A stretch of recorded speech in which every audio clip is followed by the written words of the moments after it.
खबर उत्तर प्रदेश के मऊ जनपद के मधुबन थाने के देवारा क्षेत्र से है। आपको बता दें कि मधुबन के देवारा क्षेत्र को हर साल बाढ़ की मार झेलनी पड़ती है। देवारा के लोगों ने कहा कि लगभग 3 से 4 सालों में वहां पर कटान तेजी से बढ़ रहा है। घाघरा नदी का मुंह इस तरह पसर रहा है कि अगल बगल के गाँव में बाढ़ का पानी घुस जा रहा है। बरसात आते ही जहां किसानों के चेहरे पर खुशी आती है तो वहीं इस क्षेत्र के लोग सहम जाते हैं। नदी का जलस्तर बढ़ता देख आप भी देख सकते हैं कि किस तरह कटान जो है वो तेज़ी से बढ़ा और कई सारे लोगों को अपना घर छोड़कर ऊंचे वाले इलाकों पर जाना पड़ा। इस बीच बद्रीनाथ इनके लिए मसीहा बनकर उभरे।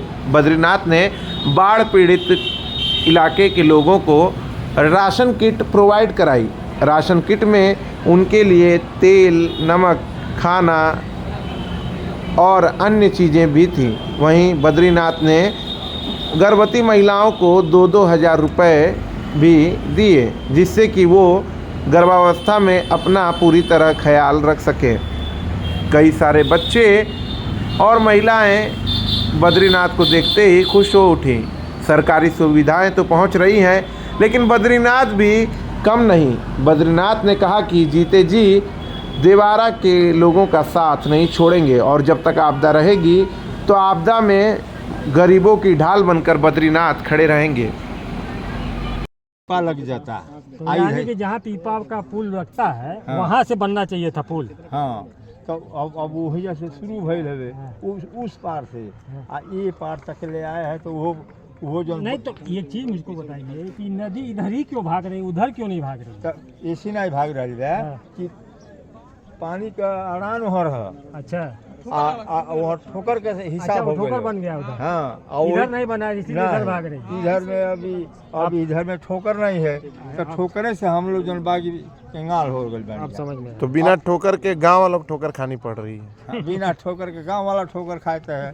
एक बात कोनो सुनवाई नहीं खे भाई, एक का कहल जाए।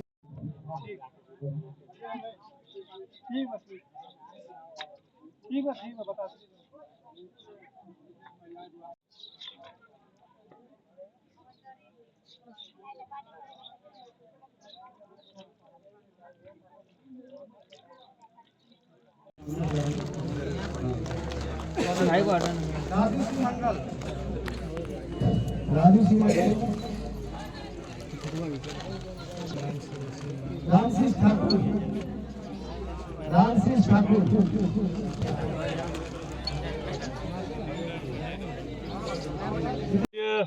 बाढ़ग्रस्त क्षेत्र बिनटोलिया में आप आए हैं, कैसे दिमाग में ये बातें आई और किस उद्देश्य को लेकर यहाँ पहुँचे हैं?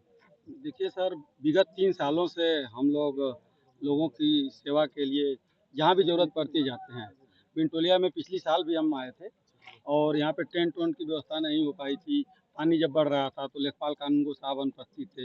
यहाँ के पूरे गाँव वासियों को लेकर हम तहसील गए थे और वहाँ पर ये सारी व्यवस्थाओं को इंतजाम कराया गया था। तो बिनटोलिया तो हमारा घर है, हम तो रोज़ आते हैं और जब समस्या होती है तो वहाँ ज़रूर आते हैं। और यहाँ पे एक बाढ़ पिकनिक की जो व्यवस्था ये राजनीतिक दलों ने चलाई है। ये राजनेता आते हैं, फोटो खिंचवाते हैं और कहते हैं मैं बिनटोलिया चला गया, मैं बाढ़ग्रस्त इलाके का दौरा कर दिया। उस दौरा करने से क्या फ़ायदा हो रहा है? हमारे लोगों को जो बाढ़ राहत देनी चाहिए वो आकर बाढ़ राहत दीजिए। कम से कम यहाँ के समस्याओं के हिसाब से समाधान दीजिए। महिलाएं अस्पताल नहीं जा पाती हैं, खाने पीने की व्यवस्था नहीं है उनको, तो जच्चा और बच्चा दोनों असुरक्षित महसूस कर रहे थे। हमारी टीम ने जो रिसर्च किया उस रिसर्च के मुताबिक हमने जो भी अपनी टीम से सहयोग हासिल किया उस सहयोग के बदौलत उनको हम लोग सहयोग दे रहे हैं। ये क्यूमुलेटिव इफेक्ट है जो आपस में मिलकर हम लोग ये समाज के लिए कर रहे हैं। हर माता बहन जो 8 महीने से ज़्यादा की गर्भवती हैं उनको पूरे बाढ़ग्रस्त इलाके की बात हम कर रहे हैं।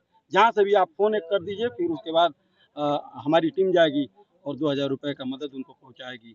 और रही बात बाढ़ राहत की, तो ये पैकेट जहाँ जहाँ से फ़ोन आता है हमने अपना नंबर भी जारी किया है, ढेर सारे होर्डिंग्स भी लगाए गए हैं और आप लोगों के माध्यम से बात जन जन तक पहुंचाई जा रही है कि हमारे घोसी लोकसभा क्षेत्र के किसी भी व्यक्ति को इस बाढ़ के समय में कोई दिक्कत ना हो। जिस प्रकार की दिक्कत हो, हर प्रकार की दिक्कत का सामना करने के लिए हमारी टीम हमारे लोगों के साथ खड़ी है। कितनी गर्भवती महिलाओं को और कितने लोगों को आपने राशन मुहैया कराया है जो सहयोग के हेतु आपने अपने समर्पित भाषण किया। के दौरान सांसद को चुनौती दिया है, जी जी, क्या कहेंगे? चुनौती नहीं दिया, हमने उनसे निवेदन किया है कि जनता ने सोचा था कि ये धन कुबेर हमारे इलाके में हमारे इलाके का नेतृत्व करने आ रहे हैं। उन्होंने भी कहा था कि हमने जो कमाया है ये घोसी की जनता के लिए कमाया है, और तो हमारी जनता सोच रही थी कि भैया उनके खजाने का मुंह आपदाओं में विपदाओं में हमारे घोसी की तरफ खुलेगा, जो कि हमारी जनता नहीं देख रही है। बाढ़ पिकनिक मनाने आते हैं और फोटो खिंचवा कर बंगलौर और दिल्ली चले जाते हैं, विधायक जी लखनऊ चले जाते हैं, विधायक निधि का पैसा अभी वापस चला जाता है। कितने कितने कितने घर डूबे हैं अभी तक? कितने घर? जी, यहाँ के लोग तो कह रहे हैं विधायक को हमने देखा ही नहीं। विधायक को नहीं देखे हैं लोग, इसीलिए लोगों को एक विकल्प चाहिए। तो ये विधायक जी कार्यकर्ताओं को धकिया देते हैं तो जनता का सम्मान क्या करेंगे, और एक धकियाते हैं, एक अधिकारियों को झपिलाते हैं। ये धकियाने और झपिलाने की जो राजनीति है, ये कमीशन को बढ़ाने की प्रक्रिया है। ये कमीशन की बात छोड़िए, आप कमाए हैं, आप इतना पूंजी है, आपको भगवान ने इतना दिया है, आप हमारे लोगों को मदद करिए, निवेदन करेंगे और क्या करेंगे। कितने घर डूबे हैं अभी तक, क्या जानकारी मिली आपको? कितने घर अभी विलीन हो गए हैं नदी की धारा में? देखिए सर, 51 गांव पूरी तरह से प्रभावित हुए हैं। 51 गांव में एवरेज हमको लगता है कि 600, 500, 800 परिवार हैं। पूरा मिला जुला के 40 से 42 हज़ार लोगों तक ये समस्या है। बुरी तरह से ये लोग समस्याओं के आगोश में हैं। फसलें बर्बाद हो गई हैं, मवेशियों का चारा बर्बाद हो गया है। हम तो कहते हैं हमारे घोसी की नस्लें बर्बाद हो गई हैं। इनको सुधारने के लिए लोगों को एक किया जाएगा, नहीं तो जब तक इस शरीर में जान है और जब तक मैं इस जहान में हूँ, अपनी घोसी की सुरक्षा के लिए, अपने लोकसभा के लिए, मधुबन की सुरक्षा के लिए मैं आजीवन कार्य करूंगा। कितने दिनों तक राहत बचाव, ये जो राहत कार्य है जो है पहुंचाने की, ये कितने दिनों तक जारी रहेगा अभी आपका? जहाँ जहाँ से फोन आता है, यहाँ ज्यादा दिक्कत है, वहाँ तक हम लोग जाते हैं, और आने वाले समय में जब तक ये प्रॉब्लम रहेगी तब तक मैं यहाँ खड़ा होकर हमारे लोगों की मदद करूंगा।